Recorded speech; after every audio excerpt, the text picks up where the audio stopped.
Hey everybody, Justin here from Team Dioxide. This is episode number 2 of a series I recently titled Inside Dioxide. Just came up with the title, pretty proud of it. And I've got Crissi here. Crissi, I'm just gonna get right into it. Crissi's lost over 100 pounds. And what I think is awesome, she's gonna be really awkward while I brag about her here, but what is awesome about Crissi is I think there's a lot of people, because you kind of hide at that 8 p.m. class, I think there's a lot of people who don't know Crissi yet. So I think a lot of people are gonna be surprised that she's made this amazing accomplishment. And that's the reason we do these videos, is because there's so many incredible stories inside our community. So let's start with this, Crissi. What got you into our gym in the first place? Into the gym in the first place. And what got you starting in this journey? Let's get right into that. Starting on my journey, I guess, I have 3 kids. They're 8 and 6 and 3. And so you're not busy at all? No, not at all.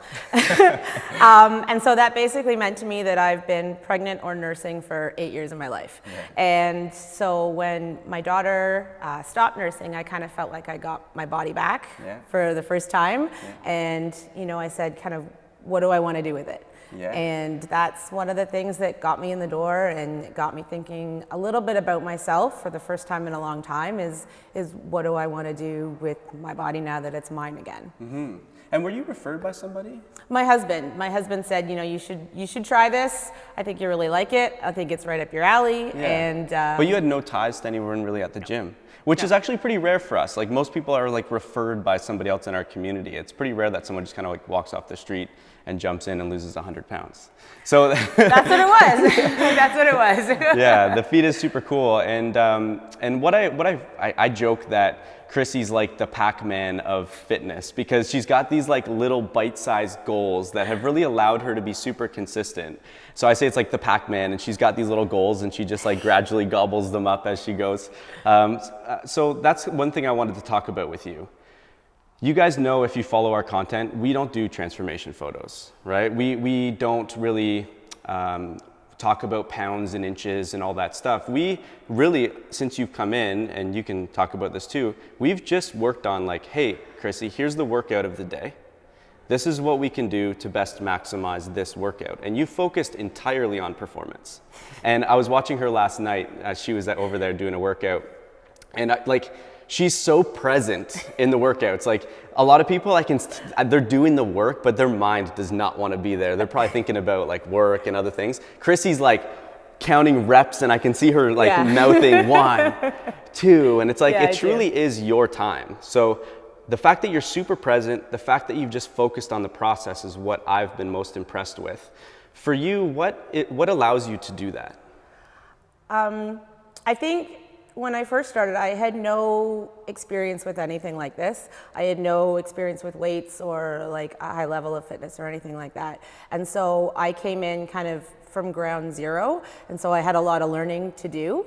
And so what I tried to do was focus on little things. So like with deadlifts, kind of feeling it in, what is it, the hamstrings in the back? Yeah.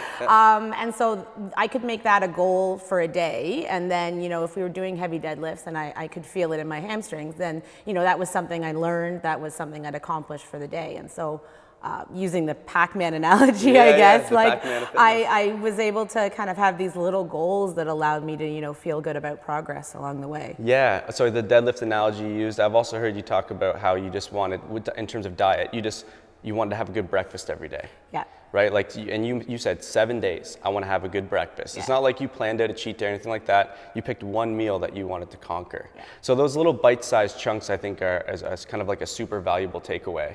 Another thing I kind of like hear from that's really important in the CrossFit space is I've never seen you be overly happy or disappointed based on your result in the workout. Okay. Right? Yeah. Like, you've hit some PRs and stuff like that, but for the most part, you've been pretty steady state. Yeah.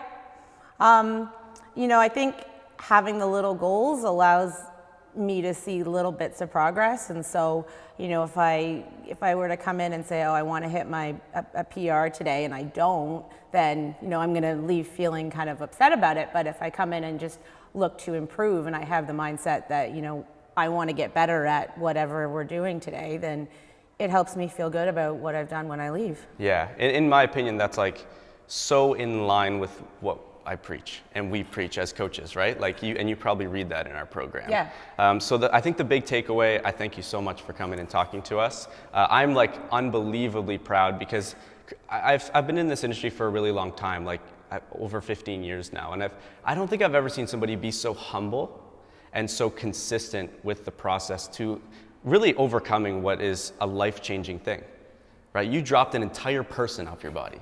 And that's fantastic. So I'm gonna brag for her, and I'm gonna say to people like find your thing, like find your way of chipping away at your little goals, and make that your priority. And one step at a time. If you look back in a year, you'll be amazed at what you've accomplished because it's been just over a year. Yeah. Right. It has, yep. Well, that wraps it up, Crissi. Thank you so much for coming out. Any closing words?